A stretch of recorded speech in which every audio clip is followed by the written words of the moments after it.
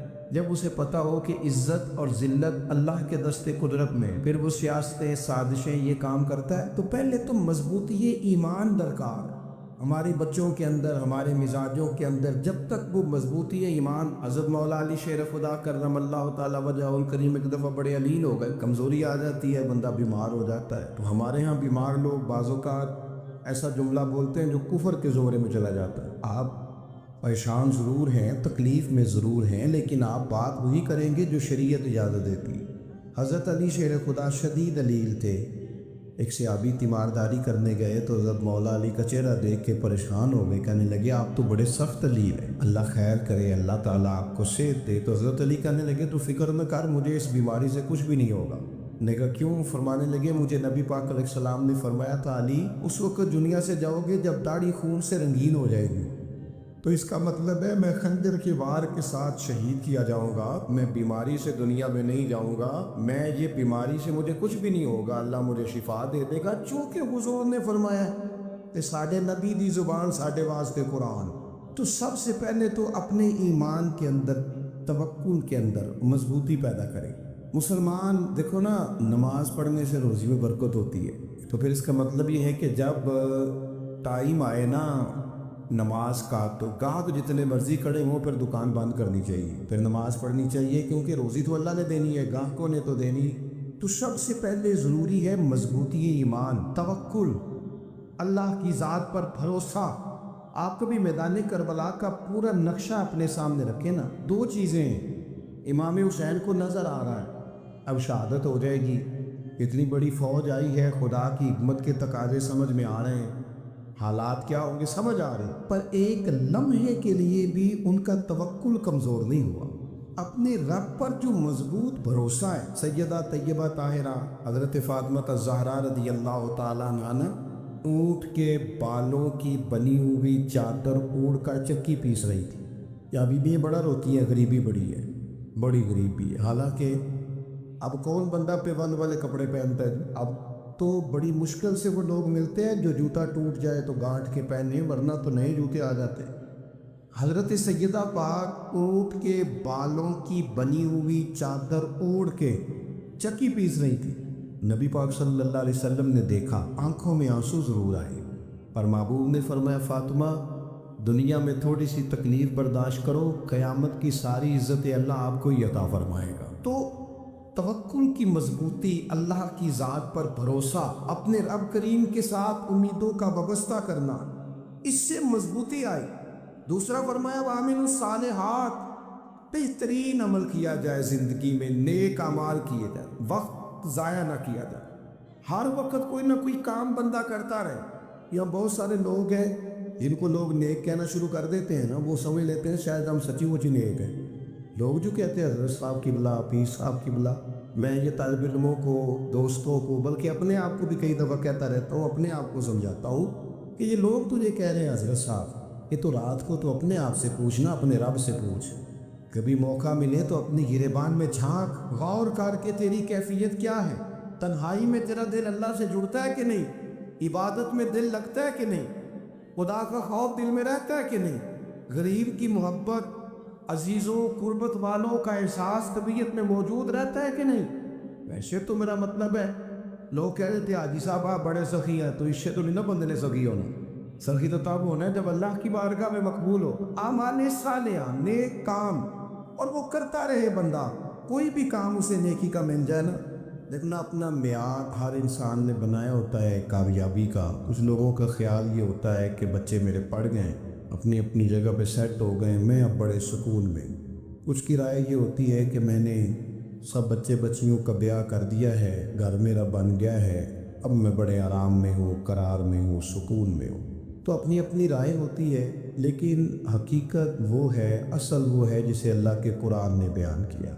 اللہ کریم نے فرمایا والعصر، اے محبوب علیہ السلام ہمیں آپ کے زمانہ مبارکہ کی قسم ہو، ان الانسان لفی خسر، فرمایا بے شک انسان خسارے میں، نقصان میں. اپنے تئیں کوئی دعویٰ کر لیتا ہے، آپ دیکھتے ہیں کہ بہت سارے لوگوں کے دعوے اپنے اپنے ہوتے ہیں نا. کسی بھی طالب علم سے آپ پوچھیں پیپر دے کے آئے تو پیپر کیسا ہوا ہے تو کیا کہتا ہے؟ جب کینڈیڈیٹ الیکشن لڑتے ہیں تو رات کو جب وہ سوتے ہیں تو سارے جیت کے سوتے ہیں. ان کو سب یہی کہتے ہیں کہ لوگ سارے تیرے ساتھ ہی ہیں. حالات یہ جتنے بادشاہ حکمران ہوتے ہیں، ان کے بگڑنے کی بنیادی وجہ ہوتی ہے کہ یہ خوش فہمیوں میں مبتلا ہوتے ہیں. ہم میں سے بھی ڈھیر سارے لوگ ہیں جو خوش فہمیوں میں مبتلا ہیں. کچھ کہتے ہیں جناب ہماری نسبت بڑی تگڑی ہے. بھئی نسبت تو امام حسین سے تگڑی تو کسی کی نہیں نا. تو ساری رات نماز پڑھتے تھے، روزے رکھتے تھے، اللہ کو یاد کرتے تھے. آپ خالی نسبت پر بیٹھ کر عمل چھوڑ جائیں تو یہ کیسے ممکن ہے؟ تو اپنے اپنے تئی لوگوں نے معیار کامیابی کے قائم کر لیے ہیں. اللہ فرماتا ہے کہ محبوب مجھے قسم وہ زمانے کی، انسان نقصان میں. یہ دن بدن جو وقت گزار رہا ہے تو اس کا نقصان، اس کا خسارہ، اس کا گھاٹا بڑھتا جا رہا ہے. روز نقصان. کتنا کتنا عمر کا حصہ لوگوں نے ضائع کر دیا. کتنے کتنے بہترین لوگ تھے لیکن روزی روٹی کے پیچھے وقت سارا برباد ہو گیا. یہ رزق حلال کے لیے دوڑ دھوپ ہو وہ تو بڑی بات، لیکن تکبر کے لیے اور خواہشات، بیجا خواہشات کی تکمیل کے لیے، ایک دوسرے سے آگے بڑھنے کے لیے بڑا وقت ضائع کیا لوگ. اچھا کوئی بھی نہیں جیتا، خاندانوں میں بھی کوئی نہیں جیتا، برادریوں میں بھی کوئی نہیں جیتا، پر لڑائی ساری زندگی کی ہے. میں نے آگے گزرنا، میں نے اب، حالانکہ کوئی کسی کو جیتنے دیتا ہی نہیں. اپنے اپنے تئی لوگوں نے معیار قائم کیے کامیابی کے. اللہ فرماتے ہیں بے شک انسان نقصان میں ہے، لیکن جس میں 4 خوبیاں پائی جائیں، اللہ کا قرآن کہتا ہے وہ بندہ کامیاب ہوئے. کون کون سی؟ الا الذین آمنوا، سب نقصان میں نہیں سوائے ان لوگوں کے جو ایمان لائیں. سب سے پہلے کیا کرے؟ ایمان ہو اس کے پاس، مضبوط ایمان. وعملوا الصالحات، اور ایمان بھی لائے اور نیک کام بھی کرے. اور صرف نیک کام نہ کرے، وتواصوا بالحق، لوگوں کو حق بات کی نصیحت بھی کرے، اور ظاہر ہے سچ بولے گا، حق بولے گا تو بڑے لوگوں کے مفادات کو ٹھیس پہنچے گی، کچھ لوگوں کو تکلیف بھی ہوگی، تو اب جب تکلیف ہوگی تو پھر مصیبت بھی آئے گی۔ تو اگر حق بات کہنی ہے تو پھر کیا کرے؟ وَتَوَاصَوْا بِالصَّبْرِ، پر ایک دوسرے کو صبر کی بھی وصیت کرے۔ 4 چیزیں پائی جائیں: ایمان، اعمال صالحہ، حق کی نصیحت، اس رستے میں آنے والی تکلیف پر صبر۔ اگر یہ 4 چیزیں میسر آتی ہیں تو اللہ کا قرآن کہتا ہے بندہ کامیاب ہے، اور اگر یہ 4 چیزیں نہیں تو پھر کوئی بندہ جتنا مرضی دعویٰ کرے، جتنا مرضی شور کرے، جتنا مرضی اعلان کرے، وہ کامیاب ہو سکتا۔ سب سے پہلے تو اپنا ایمان پکا کرے۔ یہ جو کچی پکی باتیں کرتے ہیں نا لوگ، مسلمان جو ہوتا ہے نا، مسلمان وہ لاوارث نہیں ہوتا، وہ وارث والا ہوتا ہے۔ اس کا رب ہر وقت اپنی رحمت سے اس کی حفاظت کرتا ہے۔ مسلمان ہر وقت نبی پاک علیہ السلام کے نگاہ کرم میں رہتا ہے۔ اسے کمزور باتیں نہیں کرنی چاہیے کہ میرے کو پیچھے چڑھ گیا تو پتہ نہیں کیا ہو جائے گا، برادری مخالف ہو گئی تو پتہ نہیں کیا ہو جائے گا، سچ بول دوں گا تو لوگ پتہ نہیں مجھے مار دیں گے۔ ایسا ہو نہیں سکتا۔ چھری حضرت ابراہیم چلائے بھی نا تو حضرت اسماعیل کے حلق پہ چلنا اس نے تب بھی ہے جب اللہ حکم کرے گا، تو اللہ کی حکمت ہوگی۔ حکمت الہی ہوتی ہے تو کوئی کام ہوتا ہے، ورنہ ہوتا تو اپنی طبیعت میں مضبوط ایمان، توکل، اللہ پہ بھروسہ، مضبوطی افکار کی، کچی باتیں نہیں۔ دیکھو نبی پاک صلی اللہ تعالیٰ علیہ وسلم نے فرمایا نیکی کو کبھی حقیر نہیں سمجھنا، کبھی حقارت سے نہیں نیکی کرنی کہ یہ بڑی چھوٹی ہے تو میں اس کو کروں گا۔ فرمایا کبھی حقیر نہ سمجھنا، نیکی کا کام جو بھی ملے کر دینا۔ فرمایا اگر بھائی سے مسکرا کے ملو گے بنا تو اس پر بھی اللہ تمہیں صدقے کا ثواب عطا کرے گا۔ ہم تو اس دین سے کے ماننے والے ہیں جو کہتے ہیں تو گلی سے روڑا اٹھا دے، کانٹا اٹھا دے، کسی کی تکلیف دور کر دے، کسی اس پر گنجائش کر دے، کسی کے لیے آسانی کر دے، جو بھی خیر کا کام میسر آئے پورے دن میں اسے چھوڑے نہیں۔ صبح گھر سے نکلے، وہ ایک صحابی تھے، غالباً تابعی تھے، تو بازار جاتے اپنے غلام کے ساتھ تو سارا بازار گھوم کے واپس آ گئے۔ خادم نے کہا جناب کو نہ کوئی خریدا نہ کچھ بیچا، تو آپ سارا بازار گھوم کے آ گئے۔ فرمانے لگے تیرا کیا خیال ہے؟ میں نے کچھ بھی نہیں کیا۔ کہا جناب پھر کیا کیا ہے؟ فرمانے لگے تم نے دیکھا ہے جو بندہ بھی گزرا ہے میں نے اس کو کہا السلام علیکم، تو کتنی کو نیکیاں میں جمع کر کے آ گیا ہوں۔ کوئی خیر جو میسر آئے، ہم سمجھتے ہیں کہ شاید کو کروڑ کو روپیہ ہوگا تو پوری مسجد بناؤں گا تو پھر میں نے نیکی کر دی، شاید جناب میں، حالانکہ یہ چھوٹے چھوٹے کام ہیں نا، چھوٹے چھوٹے کام، ان کی تو زیادہ ضرورت ہوتی ہے، ان کی تو زیادہ حاجت ہوتی ہے۔ کوئی آپ رستے میں گزر رہے ہیں تو نیچے کوئی کھڈا بنا ہوا ہے تو اس پر ہم کیا کرتے ہیں؟ گاڑی میں بیٹھ کے تبصرہ کرتے ہیں اے روڈ کھورے کدوں بڑھنا ہے بھئی، یہ کھڈا ہے نا تو آپ نیچے اترے نا، تو آپ دھاوڑا لیں نا، کئی پکڑے نا، یہ تو 5 منٹ کا کام ہے، یہاں آسانی کر دے نا، آپ اس میں گنجائش کر دیں۔ حضور سید عالم علیہ السلام نے فرمایا، امام راضی نے حدیث لکھی ہے، قیامت کے دن ایک بندے کو اللہ معاف کرے گا تو مالک وہ بندہ عرض کرے گا یا اللہ میں تو بڑا گنہگار ہوں، کس وجہ سے معافی ہوئی؟ فرمایا رات کے وقت تو گزر رہا تھا، تیرے پیر سے روڑا ٹکرایا تھا، تو نے اٹھایا ادھر ادھر دیکھ کے کہ کوئی اللہ کی کسی بندے کو تکلیف نہ ہو جائے۔ کمالی کو وہ تو میں نے زمانہ بیت گیا، کوئی اتنی بڑی بات بھی نہیں سمجھی، تو رب کریم نے فرمایا تو رات کے اندھیروں میں بھی میرے بندوں کا خیال رکھتا تھا تو میں تیرا خیال نہ کروں؟ کوئی عمل ہمارے ہاں لوگ کوئی کام نہیں کرتے، بالکل نہیں، کوئی کام نہیں، نہ بڑے نہ چھوٹے نہ سمجھدار نہ ان پڑھ، کچھ بھی نہیں، نشستن گفتن برخاستن، بیٹھو راج کے گپے مارو، تبصرے کرو، فلانا کچھ نہیں کر رہا، فلانا کچھ نہیں کر رہا، اس کے بعد اٹھ کے چلے جاؤ، کہ کچھ کرے، وعامل الصالحات، نیکیاں جمع کرے زندگی میں، خزانہ بنائے، خزانہ، اپنی ڈیوٹیاں اپنی ذمہ داریاں پوری کرے، ہر وقت کام، ہر وقت ذمہ داری، ہر وقت ڈیوٹی،